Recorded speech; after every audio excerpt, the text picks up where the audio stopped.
Абайым, қаратпа әлди-әлди. Абайым, абақ, құрал, абағы. Абақты, абақы, абалақ, миф.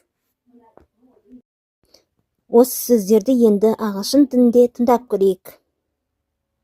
Тыңдайық. Бір абайым қаратпа әлди бұл жерде абайым сөзі еркелету немесе назар аударту ретінде қолданылып тұр. My dear, my little one еркелету мағынасында.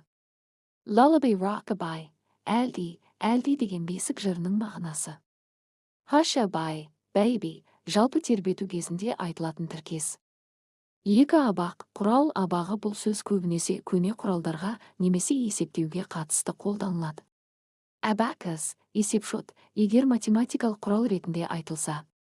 Frame trap кейбір контексте тұзақ немесе құрылғы мағынасында. Lompart тоқыма станогының бөлшегі ретінде. Үш абақты prison түрме jail go қамау орны. Dungeon зындан ескірген немесе мифтік мағынада. Төрт абақы бұл сөз көбінесе үрей туғызатын бейнеге қатысты. Scarecrow қарақшы егістіктегі. Бөжеймін адамды қорқытатын елес немесе бөбек. Effigy тұлғаның қарабайыр мүсіні.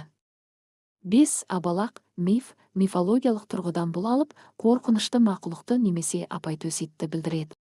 Mythical beast monster мифті құбыжық. Cerberus-like creature егер ол тозақ күзетшісі іспетті ит болса. Giant shaggy dog үлкен жүні өскен ит мифологиялық сипаттамада.